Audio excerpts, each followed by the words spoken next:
Hello guys, welcome to my YouTube आया channel. था। इसके पहले पीएसयू स्टॉक्स पे भी उन्होंने एक रिपोर्ट निकाली थी, वैल्यूएशंस महंगे हैं।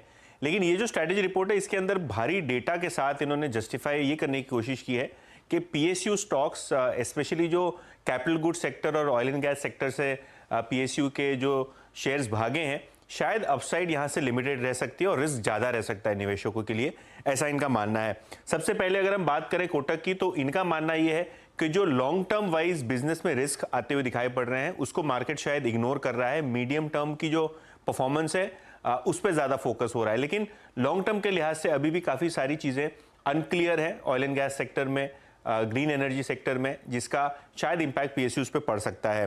पीएसयू इंडेक्स की बात करें तो पर से 92% का गेन आपने देखा है पिछले 12 महीने में। और अब कोटक को लगता है कि कैपिटल गुड सेक्टर में पीएसयू जो कैपिटल गुड नाम है, यहाँ प्रॉफिटेबिलिटी बहुत ज़्यादा नहीं रह सकती है, मार्जिन्स पे आगे जाके प्रेशर आ सकते हैं। और अगर हम बात करें वैल्यूएशंस की, तो बीईएल यानी Bharat electronics, BHEL, Hindustan aeronautics, आपके स्क्रीन के ऊपर एक टेबल आएगा जहां वैल्यूएशंस अगर आप देखें 2019 में जब मोदी जी का सेकेंड टर्म था टू द करंट वैल्यूएशन, आपको चीजें महंगी दिखेंगी। बीएल का अगर हम ईवी एबिटा देखें, मार्च 19 में तो 9 टाइम ईवी एबिटा पे ट्रेड होता था, आज 24 टाइम ट्रेड होता है। बीएचईएल 9 टाइम ट्रेड होता था, लेकिन अभी क्वार्टर में लॉस है तो एप्लीकेबल नहीं है। लेकिन अगर हम कोची शिपयार्ड की बात करें तो 5 साढ़े 5 के ईवी एबिटा पे ट्रेड होता था और 25 टाइम ट्रेड हो रहा है। एचएल मार्च 19 में कंपनी ने लॉस पोस्ट किया था और अब 21 टाइम ईवी एबिटा पे ट्रेड हो रहा है, तो जो हायर साइड पे है, ऐसा कोटक को लगता है। अब यहां से मूव करते हैं पावर पीएसयूज की तरफ, जहां रिटर्न ऑन इक्विटी की जो प्रोफाइल है वो थोड़ी बहुत वीक होती हुई दिखाई पड़ रही है। और अगर आप प्राइस टू बुक वैल्यूएशन दे दें इन सभी पावर पीएसयूज को, तो आपको दिखाई पड़ेगा कि बहुत प्रीमियम पे अब रिन्यूएबल एनर्जी कंपनी जैसे एनएचपीसी, एसजेवीएन है, वो ट्रेड कर रहे हैं। एनटीपीसी भी इनफैक्ट आपको मल्टी ईयर हाई वैल्यूएशन पे आता हुआ दिखाई पड़ रहा है।